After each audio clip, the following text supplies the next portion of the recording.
Bismillahirrahmanirrahim. Assalamualaikum warahmatullahi wabarakatuh. Waalaikumsalam warahmatullahi wabarakatuh.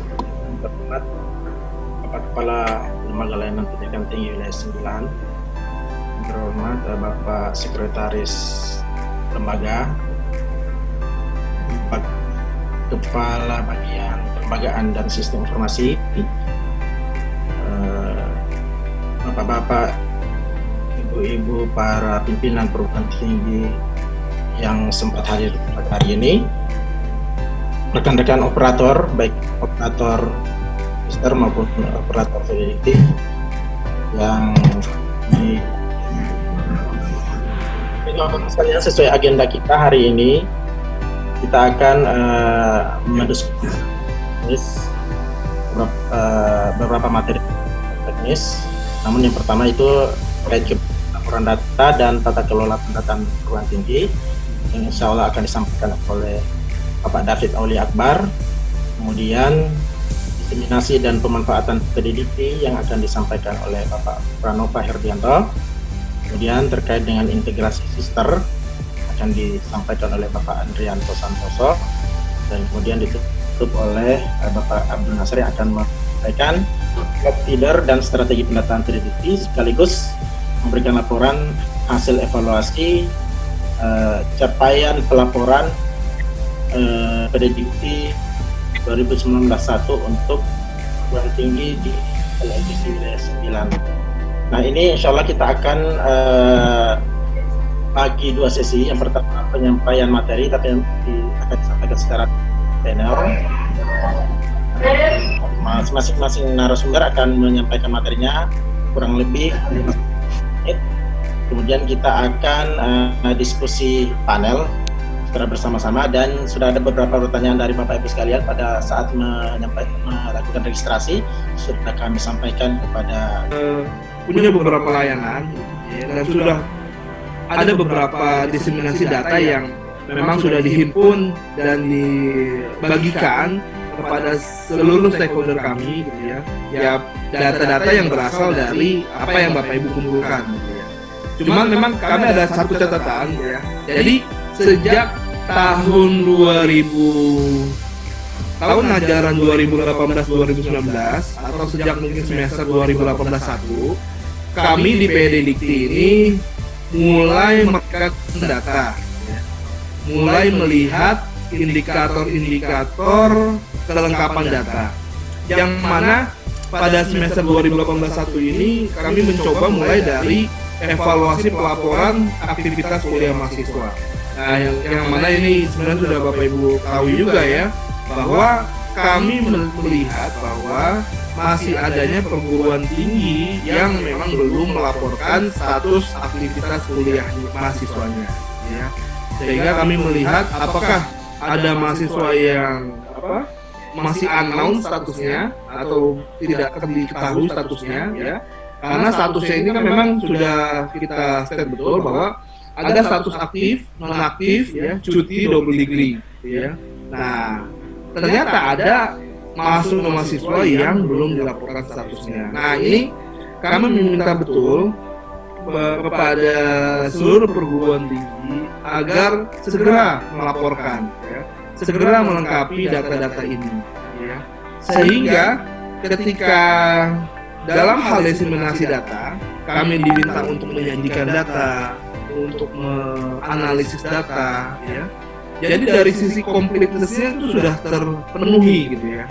Jadi dari data yang lengkap itu adalah sebagai satu prasyarat bagaimana analisa data itu bisa dengan lebih tepat, gitu ya. Ketimbang permasalahan terkait dengan laporannya belum selesai, gitu ya. Karena ketika laporan belum selesai, data dinilai kok jelek, ya, akhirnya data kembali tidak dipakai. Padahal dari data ini banyak yang bisa kita selamatkan. Mengenai anggaran misalnya, kita bisa efektifkan dan lain-lain hal ya, terlebih kepada masalah kebijakan. Nah, jadi terkait dengan pelaporan 2019 kan seperti Bapak Ibu ketahui, kita sudah memberikan mundur nih ya, bahwa untuk tipe 2 atau aktivitas kuliah mahasiswa itu kita masih tunggu sampai dengan 15 Juni. Ya, 15 Juni sebenarnya akhirnya tinggal sebentar lagi gitu ya. Kita tipe 1 itu sudah kita tutup, walaupun nampaknya ini masih masih belum kita benar-benar close gitu ya. Mungkin Bapak Ibu bisa cek masih bisa sinkron atau tidak. Nah, jadi itu yang kita lakukan. Kemudian ini yang yang kita lakukan juga pendataan PDDT pada perguruan tinggi ya. Bagaimana rutinitas kita adalah mengenai pembelajaran ya, dan arahan Pak Dirjen PDDT dimulai untuk segera merapikan data-data penelitian dan pengabdian masyarakat, karena memang amanah undang-undang dan juga amanah peraturan pemerintah terkait dengan pendengaran tinggi, PDDT itu memang diharapkan untuk mampu mengcapture data Tridharma ya. Tidak hanya pembelajaran saja, tapi juga penelitian dan juga pengabdian masyarakat. Maka hari ini ada 2 meeting kita terkait dengan Kementerian Ristekrin, bagaimana kita juga mengolah atau memanfaatkan data-data penelitian dan pengabdian masyarakat, khususnya yang memang dikelola oleh perguruan tinggi. Nah, terkait dengan pembelajaran, siklus ini sebenarnya kita sudah paham bagaimana kita mengisi mahasiswa baru ya. Kemudian mengisi KRS, mengisi KHS sampai dengan menstatuskan exit mahasiswa. Entah yang bersangkutan lulus, drop out, mengundurkan diri atau apa, tergantung statusnya. Nah, yang jadi catatan adalah Bapak Ibu sekalian, terkait dengan mahasiswa baru ya. Ke depan kami akan lebih strict untuk mahasiswa baru ini ya. Karena persoalan sekarang adalah kita memang masih menyelesaikan permasalahan lama ya. Mungkin dari Bapak Ibu masih ada yang mengajukan pembukaan 2015, 2016 ya. Kondisi-kondisi lampau yang memang ada kelupaan, kealpaan ya, sehingga ada mahasiswa mungkin lupa masuk ya. Ada program-program yang belum terdatakan gitu ya. Nah, itu kita masih berkutat di sekitar itu. Tapi ke depan Bapak Ibu sekalian, kami harapkan betul untuk mahasiswa baru ini 2019-1, 19-2, 2021 nanti, ketika memang ada mahasiswa baru, kami harap Bapak Ibu sudah dapat melaporkannya dengan lengkap dan tepat waktu ya. Karena mungkin kita tidak akan tolerir lagi khusus untuk periode-periode terkini, khususnya dalam pendataan peserta didiknya. Nah, ini yang harus jadi catatan ya. Kemudian KRS, KHS, Masolus ini juga kita perlu optimalkan sehingga laporan dari Bapak Ibu baik gitu ya, sehingga data pun bisa terlihat dengan valid gitu ya. Nah, ini proses verifikasi pengumpulan data, ada dukungan SOP dan kebijakan, adalah proses bisnis yang memang selama ini kita lakukan. Dan didukung juga mungkin Bapak Ibu di sini mungkin kebanyakan adalah operator ya. Adalah operator atau kami sebutnya sih memang pengelola PDDT pada perguruan tinggi.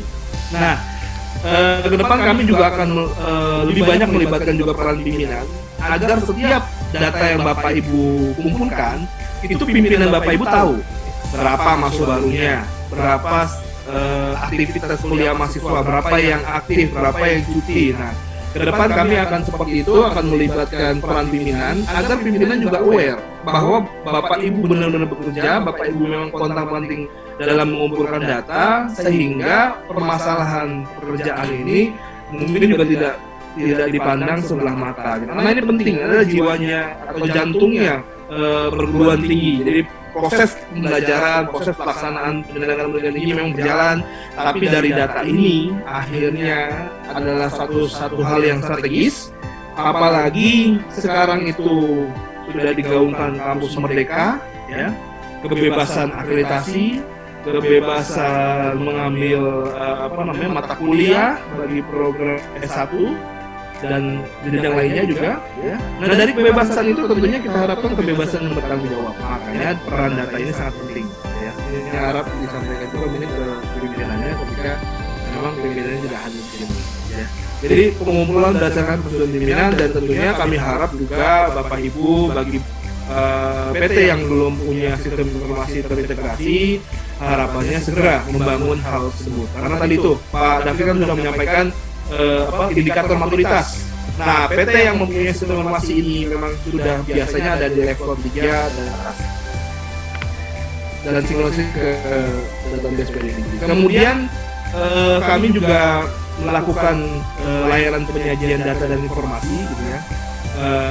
Kita ketahui laman Forlab ya sekarang masih masih hidup gitu ya, dan masih bisa digunakan untuk pencarian. Kita juga mulai perkenalkan laman PDDT front end ya, memang ada sedikit masalah yang sampai dengan sekarang belum terselesaikan, masih kita coba untuk upkan lagi sehingga bisa dimanfaatkan oleh masyarakat ya. Dan nantinya akan banyak fitur-fitur juga di layanan penyajian data dan informasi ini, karena ternyata banyak sekali yang memanfaatkan data ini, baik dari internal maupun dari eksternal kementerian atau direktorat jenderal pendidikan. Kemudian layanan integrasi data, nah dari data yang Bapak Ibu sudah kumpulkan, data ini kita sebarluaskan ke banyak sistem informasi di kementerian atau di eksternal Kemdikbud ya. Tentunya dengan sistem misalnya sumber daya di Belmawa, PIN, kelembagaan juga ada sistem Kerma juga memanfaatkan data PDDT, Ban PT, kemudian sekretariat juga ternyata tidak lupa bahwa kita juga punya data-data mengenai pegawaian dan lain-lain. Dan juga di eksternal ya. Terakhir kami juga bekerjasama dengan Kartu Prakerja. Bagaimana kami memastikan bahwa pendaftar di Kartu Prakerja itu tidak sedang menjalani pendidikan formal, baik di Dapodik maupun di PDDT. Itu adalah satu syarat yang akhirnya mereka membutuhkan data PDDT. Kemudian juga kita ada layanan perubahan data, dan ini kita juga menjadi arahan Buses pimpinan kami adalah bagaimana layanan perbaikan data ini bisa lebih bisa lebih cepat ya, lebih pasti ya, karena kita juga sedang berbenah ya, apalagi salah satu PDDT adalah salah satu quick win unit kami juga ya. Jadi diharapkan nanti kita bisa memonitor layanan ini sehingga ke depan itu tidak ada lagi keluhan-keluhan layanannya pengajuannya sudah ada luarsa, sudah ulang tahun yang pertama, ulang tahun yang kedua, dan selanjutnya ya. Kemudian juga kita terus tingkatkan layanan helpdesk PDDT ya. Kami terus menghimbau ya. Memang kami menghimbau kepada LLDT ketika LLDT mampu menyelesaikan masalah PDDT di lingkungan perguruan tinggi masing-masing, itu kami serahkan dan kami minta optimalkan ya. Apakah Bapak Ibu terkoordinasi dalam grup WhatsApp, Telegram atau lainnya, itu sangat bermanfaat buat di lingkungan LLDT gitu ya. Jadi optimalkan saja. Tetapi ketika memang ada permasalahan-permasalahan yang LLDT mungkin sudah angkat tangan, ya ini adalah salah satu layanan kami yang memang ada di Permen PDDT juga terkait dengan tugas dan tanggung jawab Pusdatin waktu itu dan juga unit utama dalam mengelola helpdesk secara bersama-sama. Ya kami membagi beberapa layer sampai layer dari layer 0 sampai layer 3. Layer 0 itu bantuan otomatis dikelola di web, sampai dengan layer 3 itu memang butuh kebijaksanaan. Biasanya ini butuh peran pimpinan. Dari saya mungkin terakhir satu hal, jadi mungkin nanti Nasr bisa menyampaikan lebih detail lagi ya. Ini terkait dengan catatan laporan 19.1 ya. Jadi ini Bapak Ibu sekalian, ini adalah rekap data per 27 April ya. Kami memantau terus gitu ya. Nah, jadi kalau posisinya LLDT 9 ini ada di 64,36% untuk pelaporan aktivitas mahasiswa. Jadi masih lumayan PR-nya. Entah mungkin sekarang sudah melonjak signifikan ya, tapi ini adalah data per akhir April kemarin menjelang ditutupnya deadline 2021. Jadi harapannya Bapak Ibu dapat membantu teman-teman LLDT dan juga membantu kami di pusat sehingga laporannya cepat selesai, sehingga dari laporan yang komplit ini bisa menghasilkan kebijakan yang tepat. Mungkin dari saya itu saja. Terima kasih, nanti kita akan lebih banyak diskusi. Saya lihat juga daftar pertanyaannya sudah banyak sekali ya. Nanti bisa disampaikan lagi oleh moderator Mas Ali dan lain-lain. Wabillahi taufiq wal hidayah. Wassalamualaikum warahmatullahi wabarakatuh.